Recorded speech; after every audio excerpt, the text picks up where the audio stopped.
The last time I came was at the memorial service of Swami Satprakashananda ji.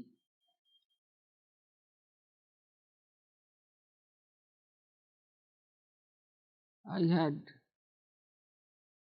enjoyed his affection and love and blessings for a long time through a period of years, beginning from India. But his memories, this place is filled with his memories.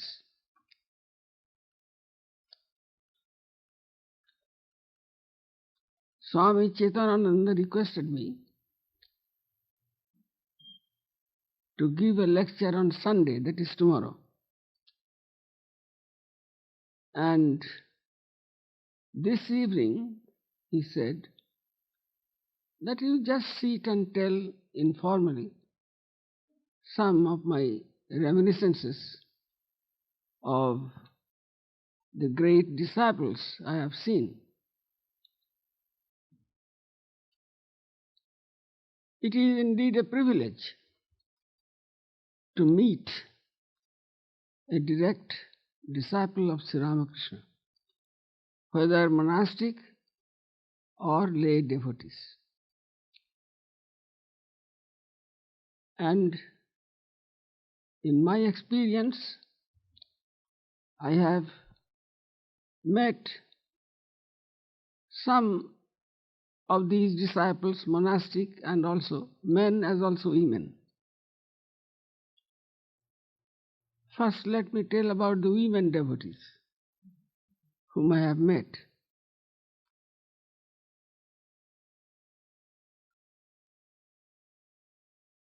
This meeting was just Darshan, I have seen. This is Krishnamai, the daughter of Balaram Basu.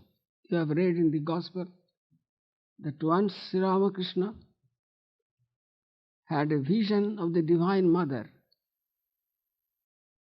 in the child Krishnamai's eyes. He had a vision of the cosmic aspect of God. And he said, concluded that as if the whole universe is looking through the eyes of Krishnamai. The Krishnamai was the daughter of Balaram Basu. This Krishnamai, when she was older,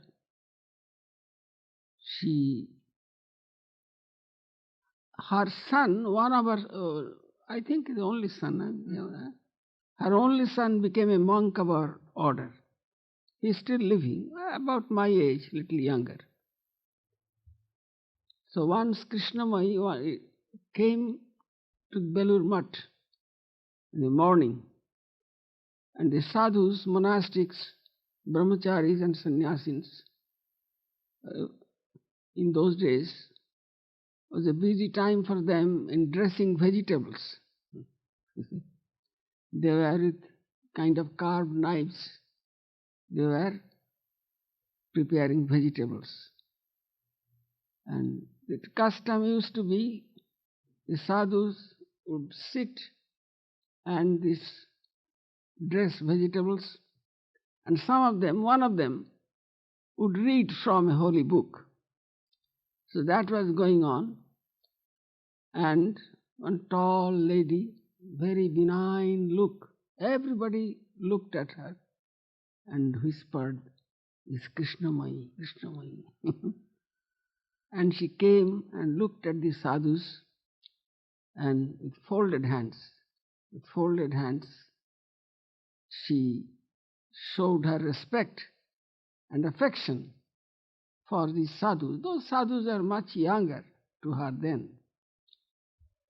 This is one lady devotee of Sri Ramakrishna I met. Another one was the wife of Nabal Gopal Ghosh.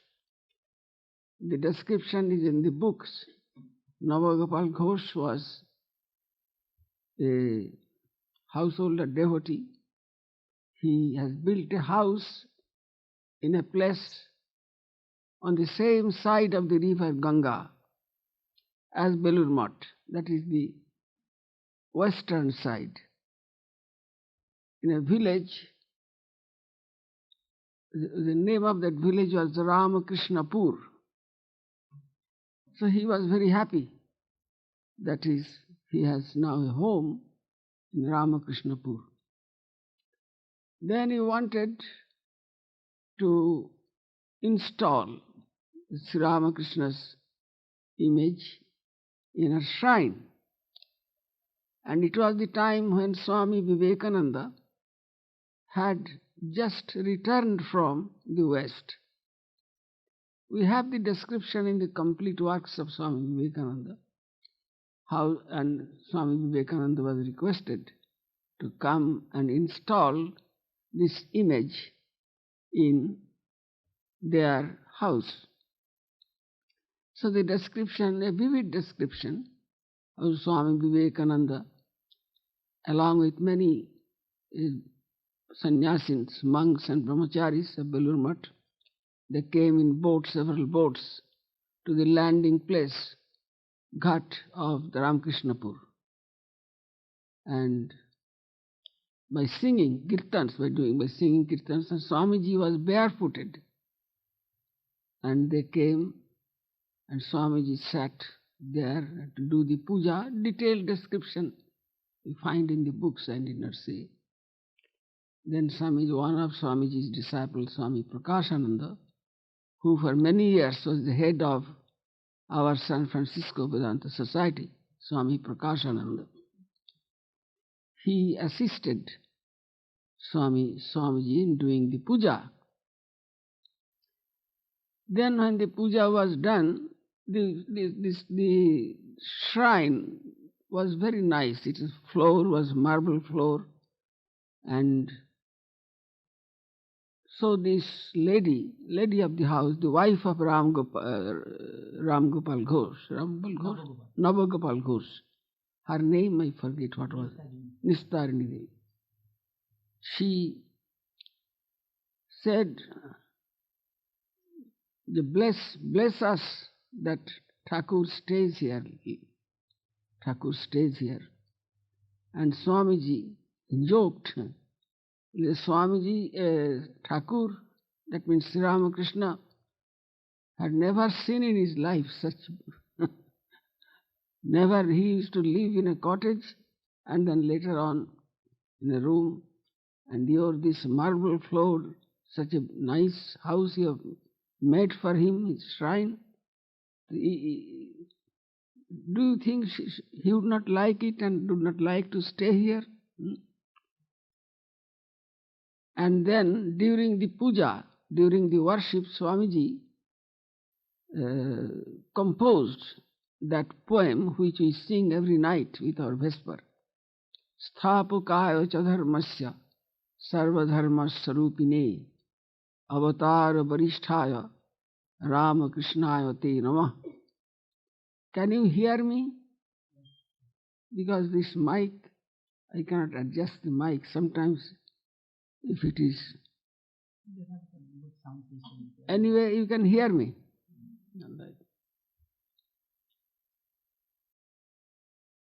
Now this lady, after her husband passed away, it was her custom to visit Belur Math every year on Sri Ramakrishna's public celebration evening, and she would bring with her, I could say almost a cartload of sandesh. Sandesh, you have eaten sandesh here. And this was kadapak sandesh. That means it was last for so many days. It was made hard for that purpose. And her injunction was, this sandesh is for sadhus, only for sadhus. Through days they will. So this lady also was tall, and you can at once see that this is an unusual character. you see. And all the sadhus had great respect. She would not allow anybody to touch her feet, because sannyasins, but she would also hold her palms like this. And sadhus would also stand around and show their respect. So this woman devotee I have seen, who was blessed by Sri Ramakrishna, was very dear to him. Then another woman devotee I have seen, she was the wife of Swami Yogananda. When Swami Yogananda was, his paternal house was Dakshineshwar, and it was Sri Ramakrishna, by Sri Ramakrishna. As a boy, young man, he used to come to Dakshineshwar, meet the master, and developed a strong spirit of renunciation. And Sri Ramakrishna was very happy. Then his mother very much appealed to him for marriage. But if you do not marry, then there will be no, because he was the only son, I think. But he would not do that. His spirit did not want that. His spirit was for sannyasa, renunciation. But eventually the mother threatened him that if you do not marry, then I will commit suicide. So he was a very soft-natured person. So mother is saying that, and so by the coincidence of incident, he had to marry. And then he would not come to Dakshineshwar. He said, how can I show this face to Sri Ramakrishna, who expected me to be a monk, and instead I have married? So he was very much ashamed, felt a kind of guilt, and would not come and see the master. So the master asked other people, where is Jogen? Then one man in that village said, well, he has married. Probably due to that, he is ashamed to come to you. Then he said, tell him to come, because once I gave him some money, 2 rupees or so, to buy something, and he has not returned me the changes. So tell him to come. And when Jogen heard this, he was so shocked that, oh, Sri Ramakrishna thinks that I am a thief.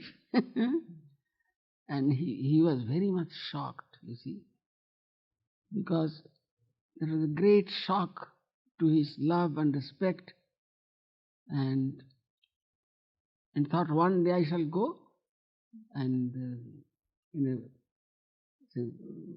change, I will make a package of that and throw it to him, and won't talk to him and come back.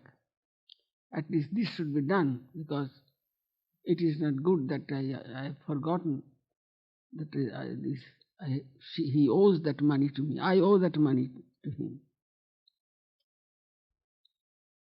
So one day he came with head bent down like this. Then Sri Ramakrishna caught him. Well, what do you think? You have married, what does it matter you have married? By Mother Kali's grace, all the avidya, all the maya will be eaten up by Mother Kali. You bring your wife to me one day, and I will bless him. So Jogen brought his wife one day, and Sri Ramakrishna blessed that lady, and So Jogan later on, as you know, he joined the Baranagar Mutt and he was a monastic. See? Again, he was the first monk to die during Swami Vivekananda's age, living when he was. And Swami Vivekananda was so sad.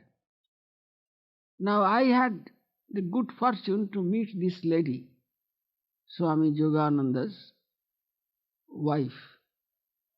She had, by that time, she was pretty old. One day, she had come to Belur Mutt, and Mahapurush Maharaj, Swami Shivananda, was the abbot. And when he heard, and he was so respectful that it was, dear Guru Bhais, he showed much respect, and on the veranda of the mutt, upper story, she was seated and asked these sevakas to bring her some fruits and all, and make a big a basket of fruits and some cloth and some money, because by that time she had become very poor. So I was a brahmachari then. I had joined the mutt by that time. It must be the year 31 or so. I joined in 1930. And so many of the monks who were closer were here. They heard that this lady had come. So everybody came and showed their respect to him. A remarkable lady, and received Sri Ramakrishna's tangible blessings, and so that her husband would be able to live a life full of renunciation, and she would be the first to take care of Holy Mother. She was Holy Mother's first sevaka, Swami Yogananda. So I had the good fortune to meet this lady. And I might have met some other women devotees who had met Sri Ramakrishna. Now I shall come to men. Sri Ramakrishna, Swamiji, when he came to this country, he said, sisters and brothers of America, not brothers and sisters. In one of my articles, I had, about Vivekananda, I wrote an article for. In that article, I had mentioned that Swamiji, about Chicago parliamentary regions, addressed the gathering as brothers and sisters. So the typist saw this mistake. What you have written? Swamiji's famous utterance was sisters and brothers of America. Now I shall come and give some of the memories of the men devotees. First I shall begin with a householder, a great householder devotee whom each of you know, the author of the Gospel of Sri Ramakrishna, M. M, as you know, was a school teacher all through his life. When he met Sri Ramakrishna, he was a school teacher, and he brought many young boys of his school to Sri Ramakrishna, and people used to call him the boy catching master. Boy catching is not good English. What would be better English?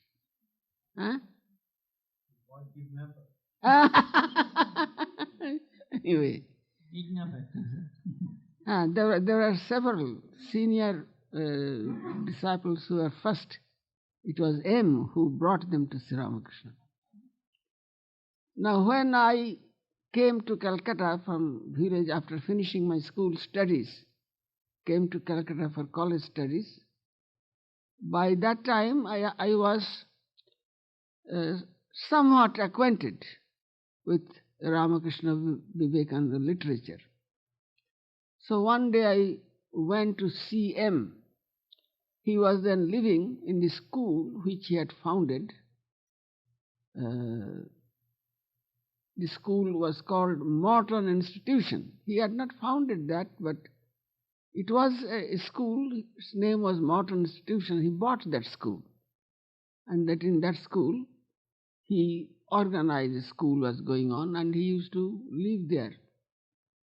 It is a 4-storied building. On the top, he used to, and in the evening, the devotees would come. Many devotees would come. Sadhus will come often. And because he was respected by all sadhus, the great disciples of Sri Ramakrishna had so much reverence for him because he was older also, and they knew how dear he was to Sri Ramakrishna, and Sri Ramakrishna wanted him to, reserved him for this work which he did later, the recording the conversation of Sri Ramakrishna. So he was well known among devotees and sadhus. Many sadhus would come and salute him, and in the evening there would be a kind of holy company, and he would narrate many incidents, and he was a great scholar also. He had studied many things, many subjects he could talk about. But the focus of his talk was always Sri Ramakrishna. And if you would see that somebody is talking something of this and that, of newspapers, of this and that, he would so cleverly divert the conversation. See? So one day I went to see him, and I went up to 3rd floor, and I met a young man.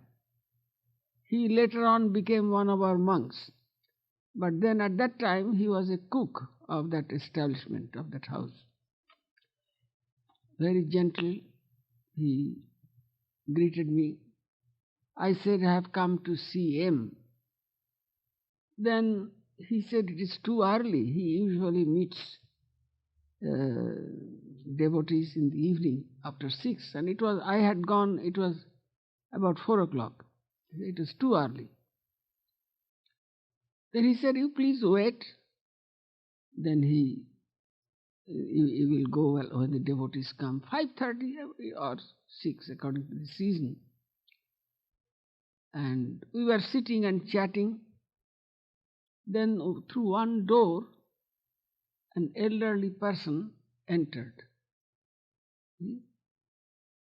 And bare body, just a towel on his shoulder. He was going to take his shower or just to the bathroom. And that was through that room he was going. And he entered this room. We were sitting and chatting. And he looked at me. And I looked at his face. And I had never seen before his picture. But when I looked at his face, this young man who was with whom I was chatting, he signed to me like this. This is the M. But it was not necessary to tell me, because by looking at his face, I at once knew that who he was. So this young man told him that he has come to see you. Then he, by his sign of his hand, yes, please wait here, I will call you. So he went to the bathroom to wash him and all. Then he went. And I had not to wait till 6 o'clock. Very soon, within half an hour, I was called. So I went to the 4th story. He was sitting there on a bench. And there were other benches. Devotees would come later. And I saluted him, and he was so sweet and humble. I cannot really describe how a man could be, his voice, his talking, voice could be so gentle and sweet. So he asked me who I was, and so I told him I've come to have my college studies and all. He was very happy to know that I already am acquainted with some of Ramakrishna literature. Then he asked me, "Do you know to sing?" I said, "No, sir. I do not know to sing." Do you know any song by heart? Have you heard any good religious song? And have you? "Oh, yes, that I have done. Plenty of songs. I join in our village. There is kirtan parties. I have heard many songs. But do you remember any song that you can repeat?" Then I thought a little. Well, yes, one song I can repeat to you, but I cannot sing. No necessity of singing. You just repeat to me the song that you know by heart. So I began to repeat that song. Later on, of course, I learned that song and other songs also. See? So I repeated, and the words of the song are like this: a seeker of God is seeking God and finds that God is, he tries in so many ways, but God is really beyond his reach. Then the words are very emotional words. This is Bengali kirtan. See, if you if you want me, I can hum that song later on.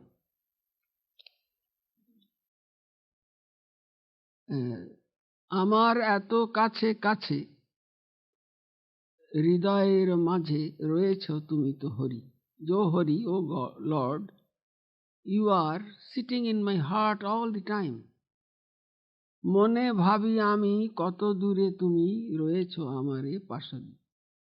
But foolish as I am, I think that you are far away in some distant heaven perhaps, and this is my foolishness.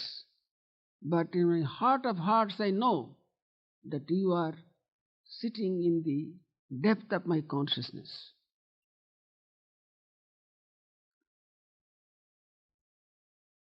This is the first two lines.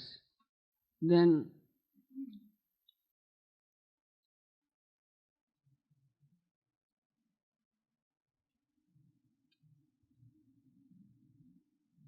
just as there are the bees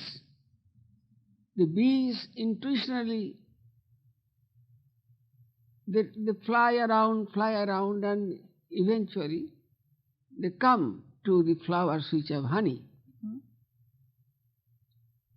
So my heart also I am seeking here and there, but don't know when I shall come to that flower where there is honey. That means when I shall reach you.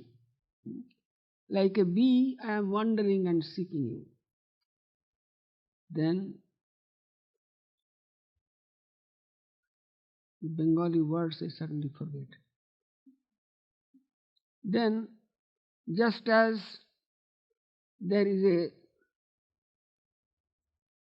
a puppet show, the puppets are dancing and doing different performances, and the puppets is all manipulated by a man beyond the screen with thread. In this, we are just like puppets, and you are manipulating us. But we do not know who is manipulating, whose power, whose Shakti is working through us. So we are puppets. Then just as a blind man surrounded with darkness, though you are in the light, in broad daylight, a blind man cannot see.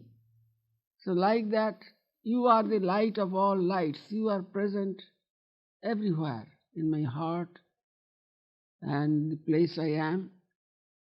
But I cannot see you. I am blind by the darkness. Though there is light, you are the light, but I cannot, such misfortune that I cannot see you. Like this, these words are like this, very emotional. And as I repeat two lines, and the M says, oh, like this, see the feelings that the devotee is seeking the Lord, but he is so unfortunate that he cannot touch him. He cannot really feel his living, tangible presence. You want to hear a few lines? But my Dr. Ghosh, she examined me just 15 minutes ago and found my blood pressure is super high. But my blood pressure, sometimes it is high, but I don't care much, you see. So don't hold responsible Dr. Ghosh that if in the process of singing something happens.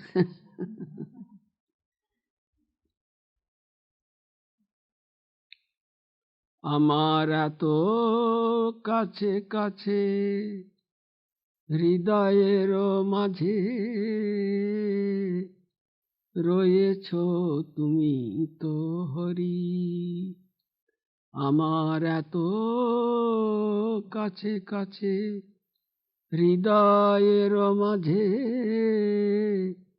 রয়েছ তুমি তো হরি। মনে ভাবি আমি কত দূরে তুমি, মনে ভাবি আমি কত দূরে তুমি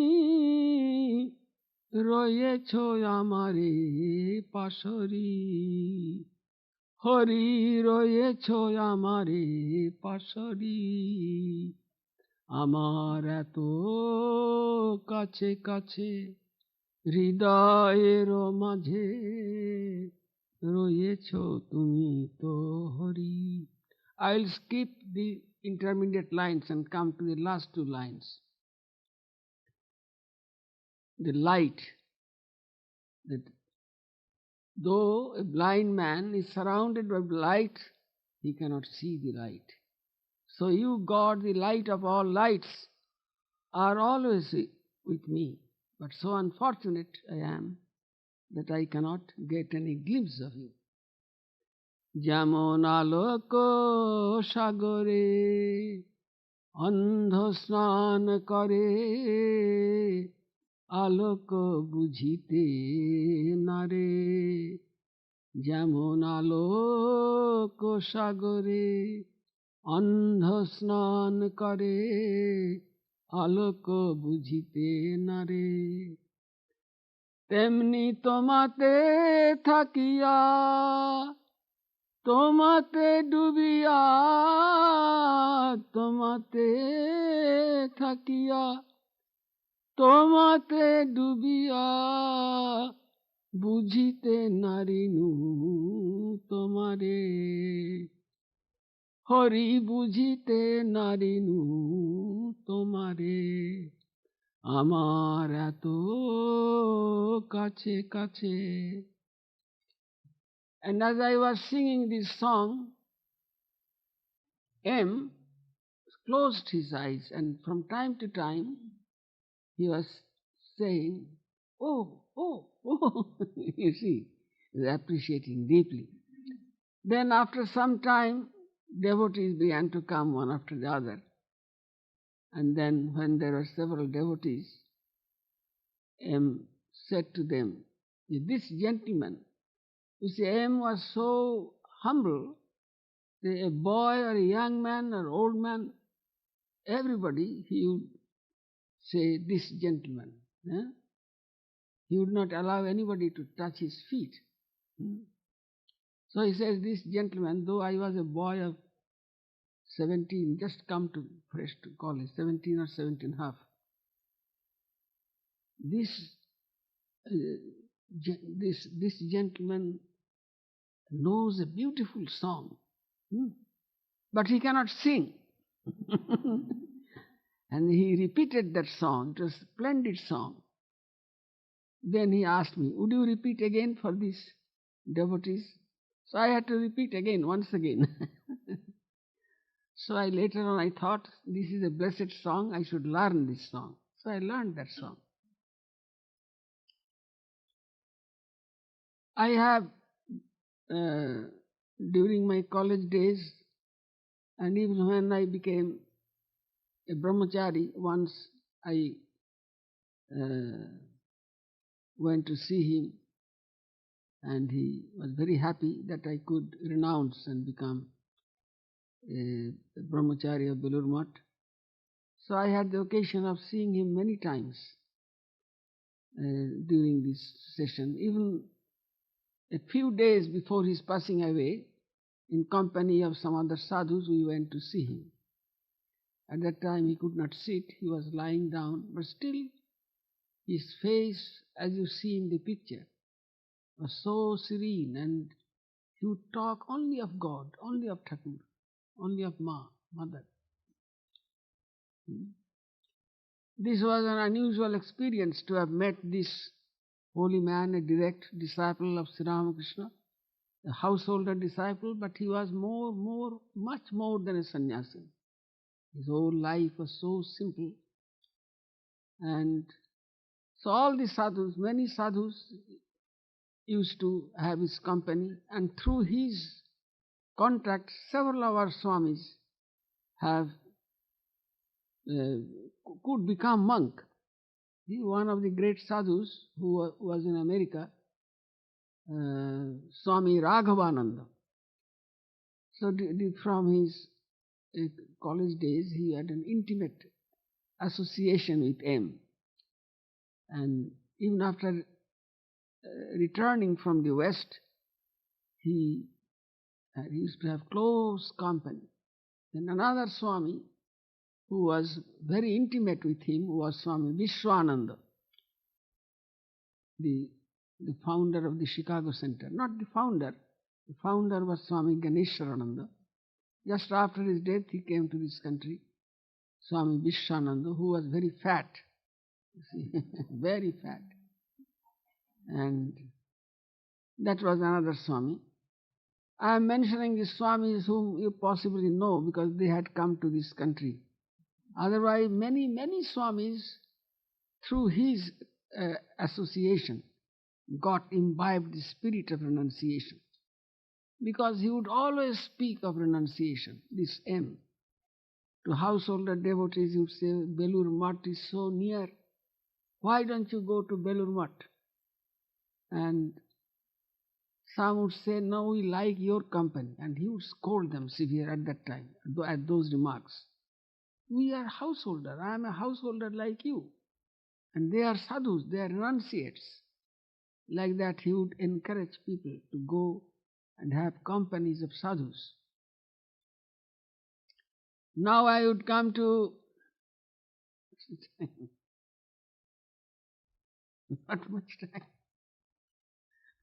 not much time for Mahapurush. No. Mahapurush Maharaj. I had met Swami Vijnananda, who was our president for 2 years, I think. I had also met Swami Subodhananda, who was the youngest of the monastic disciples. And I had met also Swami Shraddhananda. I had met also Swami Abhedananda. And I have met Swami Shivananda, Mahapurush Maharaj, who was my guru.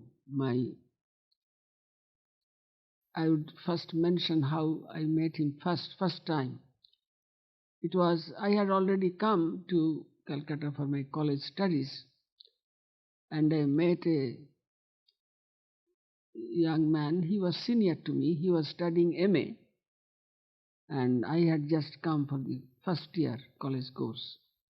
But somehow I was acquainted with him, and he used to tell me about Mahapurush Maharaj. He was then touring in the south of India, and by that time I had met Swami Abhedananda, who had returned from the West and established a center called Vedanta Society.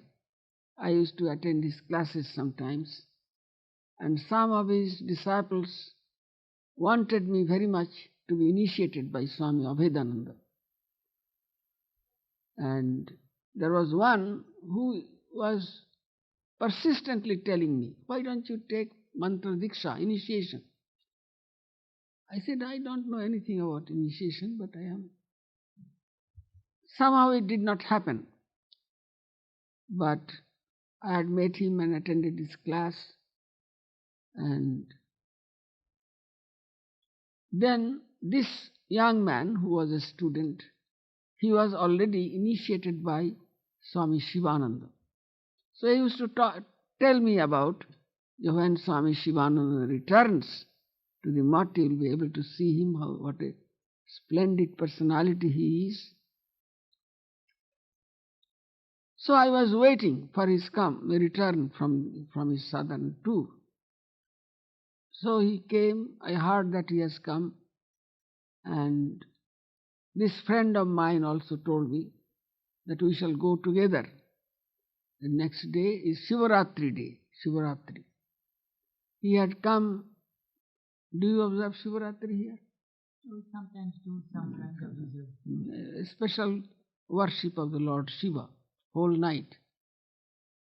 And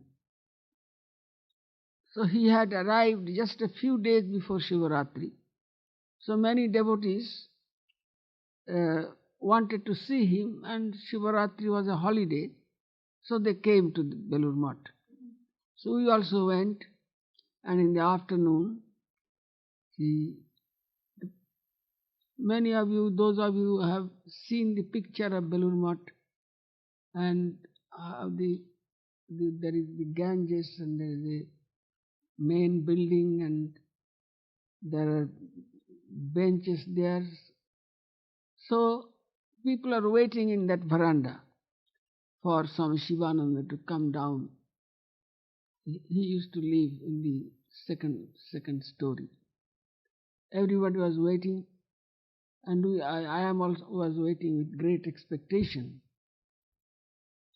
So then slowly he came down, and as soon as I saw him, then I felt that this is my Guru. And though I had met Swami Shraddhananda before, Shraddhananda I met like a shadow, just a shadow. You have heard in Holy Mother's books that when Holy Mother was in Calcutta, men could not see her face.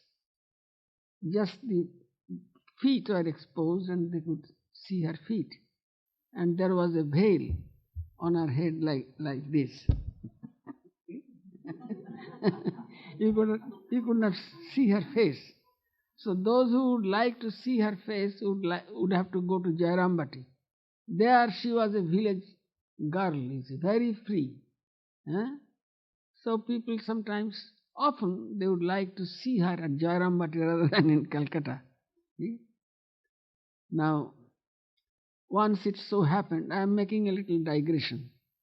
Once it so happened that a devotee had gone to have darshan of Holy Mother, and Holy Mother had her veil, and just barely, sometimes the veil would move and you could see her eyes in it.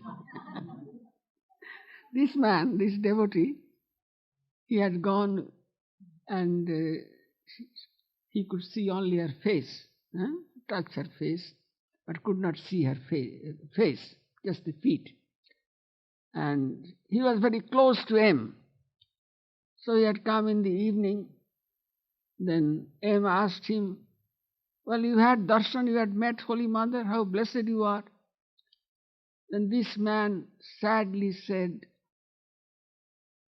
I could not see her face. I could only see her feet. Then M asked,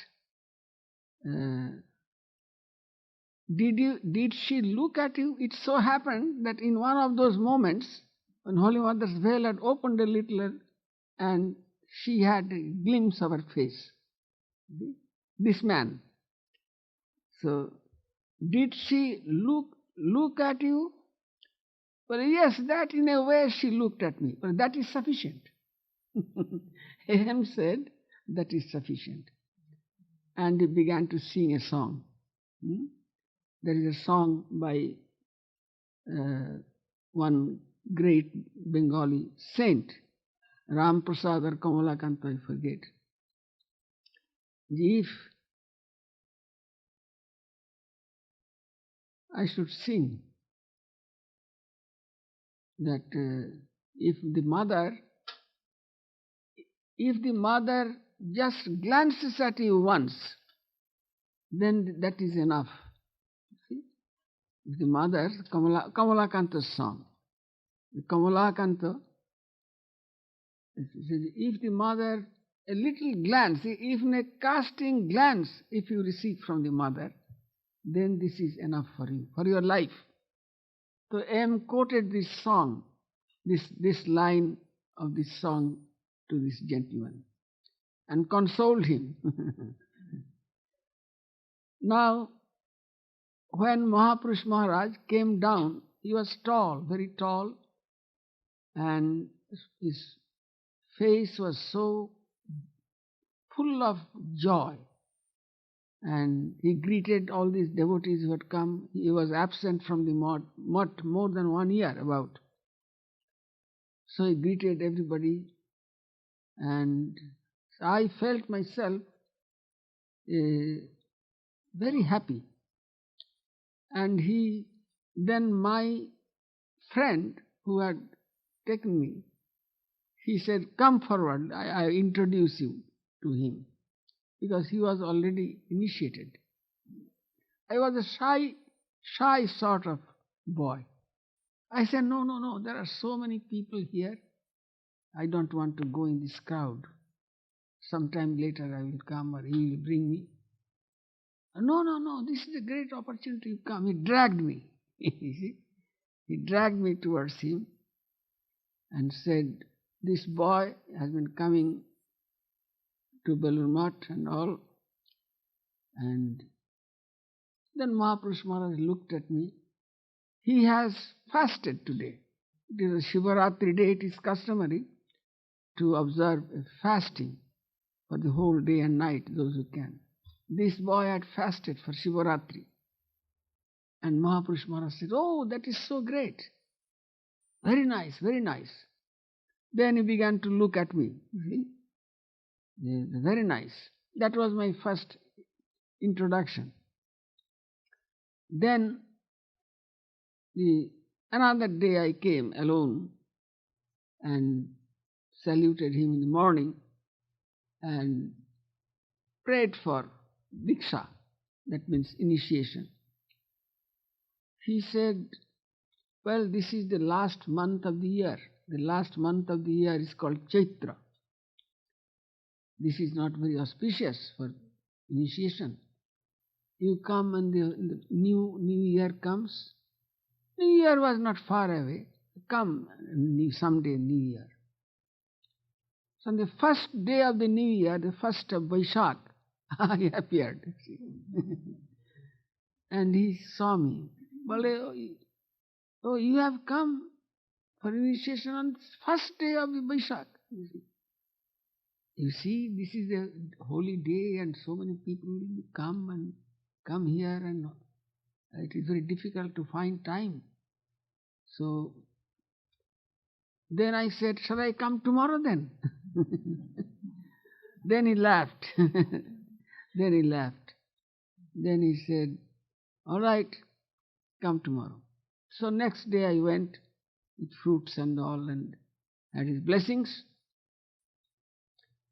Then I used to go to Belur Math from time to time, from college directly. In those days, there was a steamer service that is no longer in existence. And now you have to go by bus, crowded bus, but steamer service was very pleasant. See, from Calcutta, different parts of Calcutta, to Dakshineshwar, up to Dakshineshwar you could go. So you used to go and meet Mahapurush Maharaj, and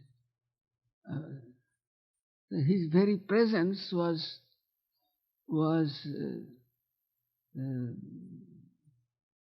very elevating.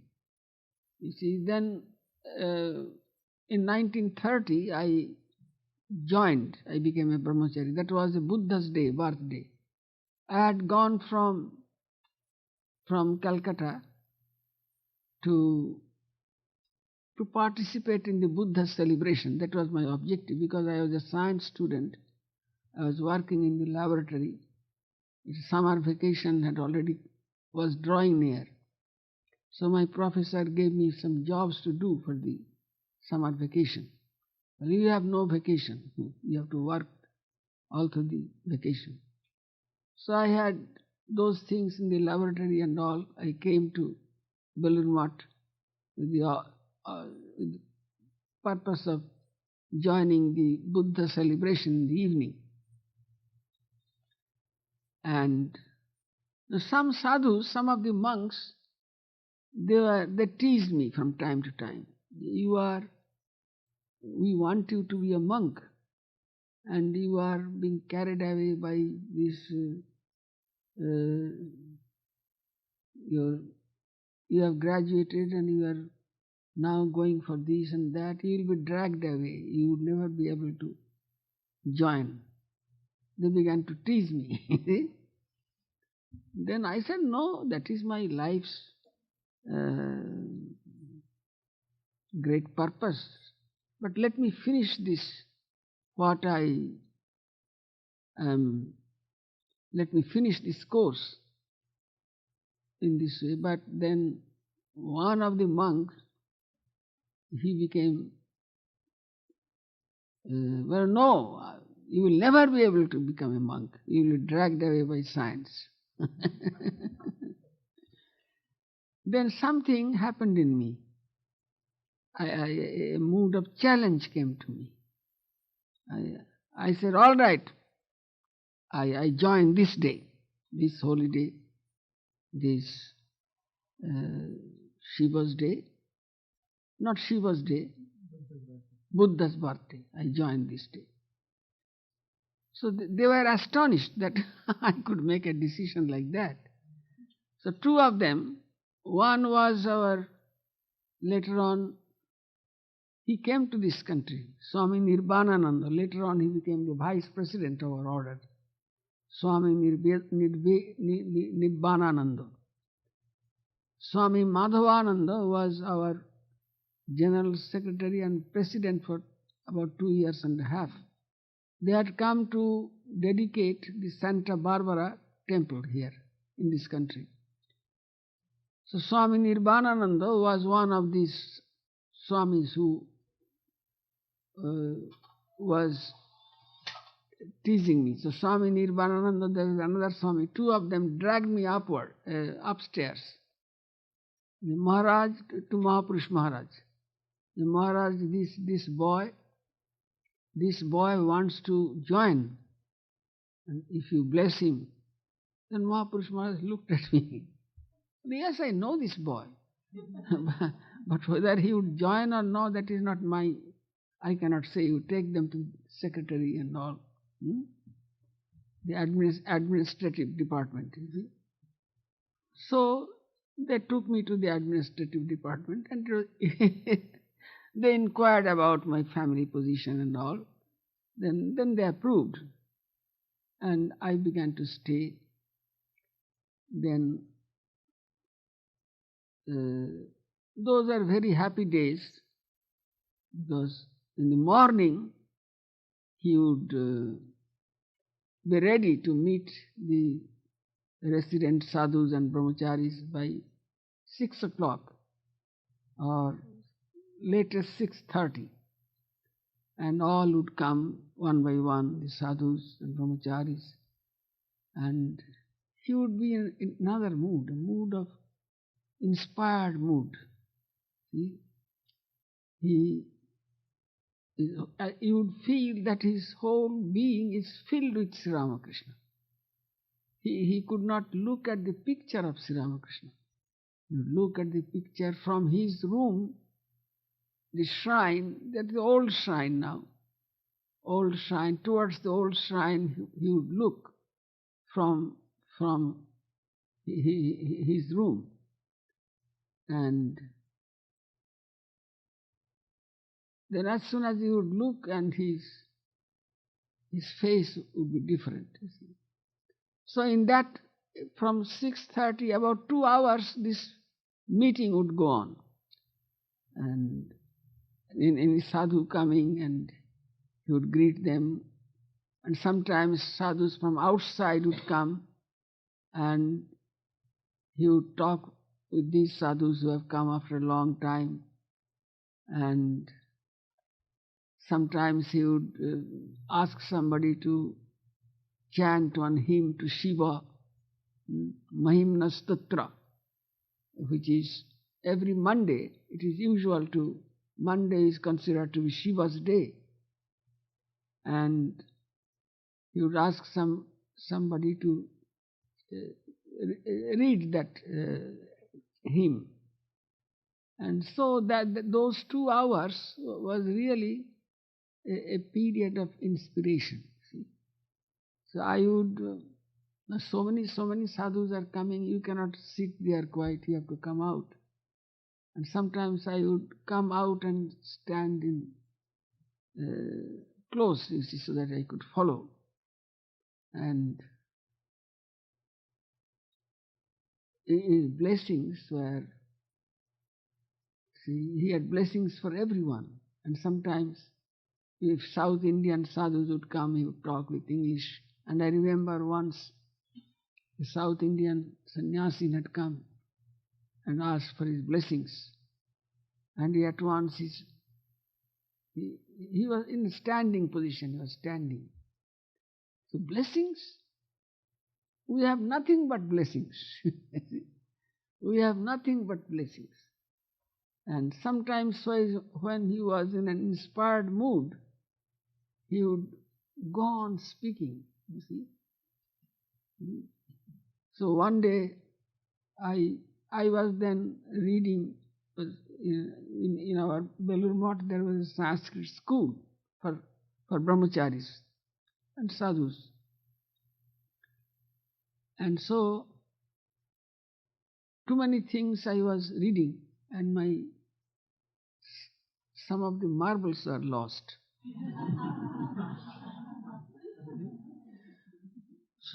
So one day,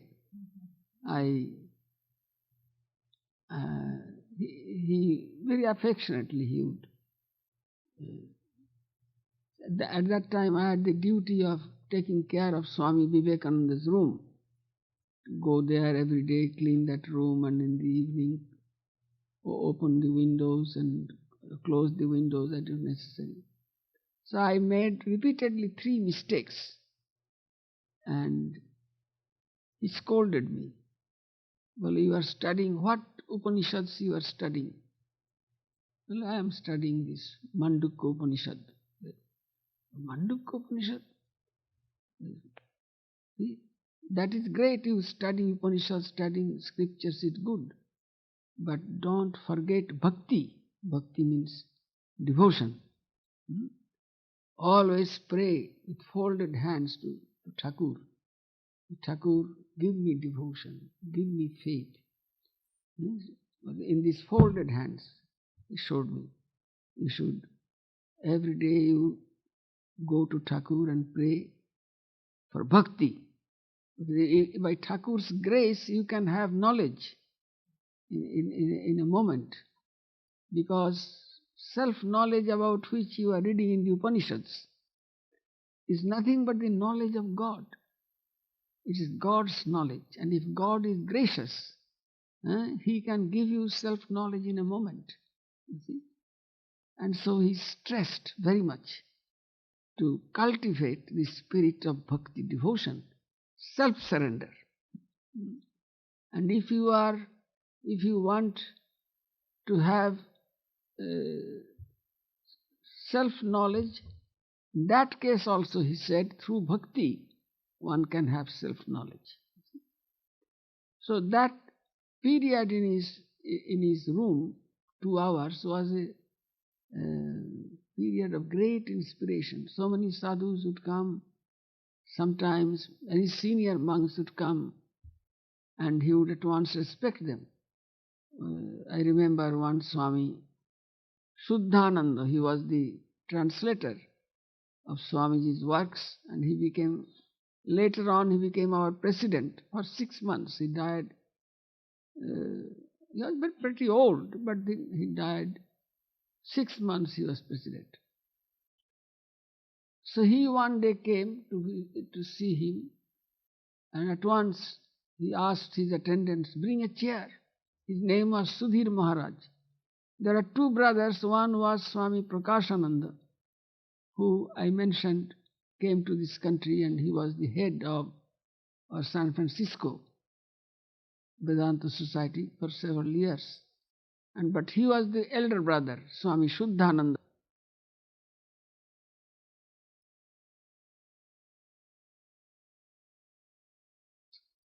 Initiation was, of course, different from Holy Mother, but Swami Shraddhananda had his initiation also from Swami Vivekananda. So this Swami Shraddhananda was the general secretary. He could not come every day, he was quite old. But one day he had come, and as soon as he came, he asked his attendants, bring a chair for Sudhir. His name was Sudhir. Then he told him, Swamiji blessed you that you will be a scholar, you will be a Pandit. And you are a Pandit now. You are so thorough in the study of Upanishads and all Vedanta books, and people study under you. So he appreciated, and anything praiseworthy would not miss his notice. He would at once bless these persons. Somebody would like to sing, and he liked songs, bhajans, religious songs very much. And so his company, I was blessed to have his company for when I was in Belur Math. When I was in the college days, I used to come occasionally, once a month or so. But when I joined the Belur Math, I had the opportunity of staying there continuously till his end. So that was a great privilege. Any of these great disciples are part of Sri Ramakrishna. So remembering them, now fortunately plenty of literature is available on all these, most of these Swamis. Recently Swami Chaitananda translated the Reminiscences of Latu Maharaj, Swami Adhutananda. That was a Bengali book, but the non-Bengali people could not know anything about this life and of this great illiterate sadhu he was. And so Swami Chaitananda has done a splendid work of translating his conversations. So all these Swamis, great disciples, householder disciples, and when we study them, when we remember them, even when we look at their picture. Now in your shrine upstairs, Swami Chaitananda showed me this morning that all the disciples, their pictures have been hung there. So it was Swami, once I had come to St. Louis, and I saw in the morning, after meditation or even before meditation, Swami Satprakashan had got up and with an incense. He was going to every room. And he said, I am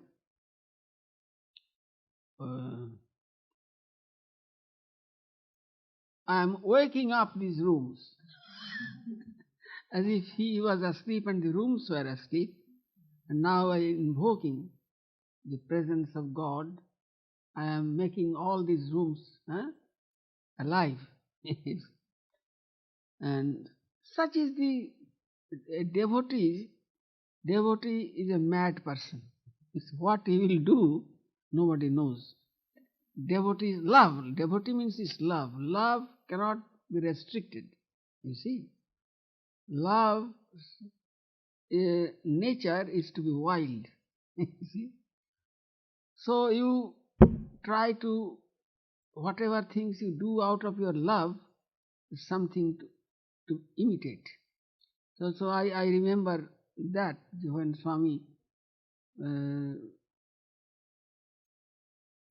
Satprakashananda, he felt that this is a place of God, and in every room God's presence is there. So he was doing this. So when I went to the shrine this morning, and I felt that all these great disciples, monastic disciples' pictures were hung, and I remember this incident. And in Sacramento, where I live, the Sacramento Center, I sometimes do the same thing. In the morning, I light. There is a shrine in my room, bedroom, where I meditate. But incense, I go to each room, and then mentally, I remember the trees and the other buildings, and mentally I show this incense. You see, because our scripture says that God is everywhere. God, if you are clever, if your bhakti is strong, you can feel the presence of God everywhere. So I remember this incident of Swami Satprakashananda, and following his example, I try to do that in the Sacramento Center. See,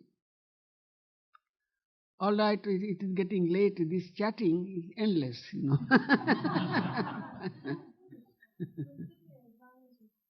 No, this is not necessary. The Mahapurush Maharaj's time, when he had samadhi, you see, when he gave up his body, many stories are known. Some of the stories may be imaginary, you see, and some are personal attendants said that was really a yogi is leaving this world. That is a sight to see. A person remembering God, though the last year of his life was very physically, he had a stroke and thrombosis, and one side, the right side, was paralyzed, but his brain was clear. Devotees and sadhus could go, and he remembered everybody by left hand, which was active. By raising his left hand, he would bless everybody. See, his brain was very clear. At the end, when he was giving up his body, then at one door, at the back door, there are women devotees are standing there. And inside there were sadhus, brahmacharis and sadhus, they were chanting and they were singing some bhajans. And the women devotees were there, and they began to cry, like a father going away. And they begin to cry, sometimes very loudly they are crying. And then this next day, one of our senior Swamis, Swami Shivananda, who was a Holy Mother's disciple, and Mahapurush Maharaj, and writer of many songs which he sing in our ashramas. And Mahapurush Maharaj liked one of his songs very much, you see. Mahapurush Maharaj and Swami Brahmananda, and once he had come from his center to meet Mahapurush Maharaj, and Mahapurush Maharaj said, "You have become immortal by one of your songs, one song." So anyway, the sadhus were singing song after song, they were chanting and all. There was an atmosphere of a spiritual atmosphere, not any atmosphere of grief. So this Swami, his name was Swami Premeshananda. Next day, the other sadhus were there and I happened to be there. He said, "You see, these women devotees, see, they spoiled the atmosphere by crying." You see, a sadhu like Mahapurush Maharaj, who has already become free, Jivan Mukta, in this life, and he is giving up his body. What is there in this body of flesh and bones? It is not such a precious thing. And he is so, he has, that blessed moment has come that he is now giving up this cage of flesh and bone. So that is a moment of joy for sadhus, to give up this body, and with God's name. And Mahapurush Maharaj, he was a man of constant remembrance. You could see his face, that in himself there was nothing but God, nothing but Thakur. So such a man is giving up his body, it is an occasion of joy. Why should they cry? So this remark was made, you see. Not any reflection on women, but he said a sadhu like Mahapurush Maharaj, a great yogi, when he is giving up his body, it is an occasion of joy for everyone. So let us salute Sri Ramakrishna, Mother, every day, and Swamiji, great messenger, and all these great disciples. They are of special type. And with that, let us add all the householder disciples, men, women, and let us also add to our salutation the devotees of all times, the devotees of past, the devotees of present, and the devotees of the future. Devotees are devotees. Each devotee is a lamp. You see, each devotee is a lamp. And so each devotee is a house of the Lord.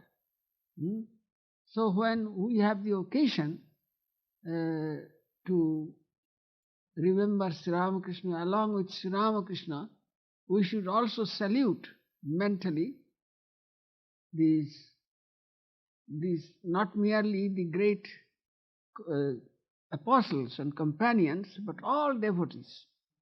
All devotees are devotees of God. You see? So in this way we should expand our heart. Whenever you see a devotee, just as Sri Ramakrishna's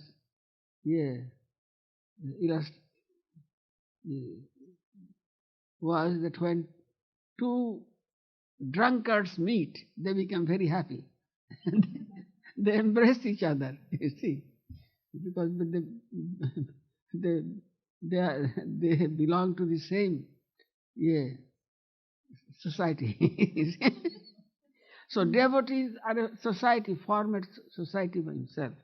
When one devotee, rich or poor, beautiful or ugly, old or young, when one devotee meets another devotee, there should be joy in the heart. Oh, he is the devotee of God. My Ramakrishna or my Christ or my Buddha, whatever my Ishta, doesn't matter. But he is a devotee of God. Like that we should mentally salute and remember. So we have not wasted our time this evening. We have remembered these devotees, old and new, and each one of you I salute. You see, because each one of you has a sacred shrine in the heart, and Sri Ramakrishna is living there. Good night. We are very grateful to Swami to tell his reminiscences. He did not go out 5 years from Sacramento except once in Hollywood and once in San Francisco. But he is kind enough to accept our invitation on the occasion of our Ghosh Jubilee. So we are really happy. And tomorrow Swami will speak on the message of the Upanishad. And it is too late, it is not possible for Swami to greet everybody right now because he has not yet taken his food.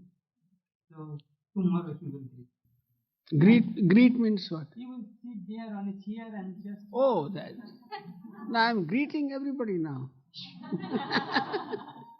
Short greeting. We shall pass to that. But again, after lecture chatting, that is.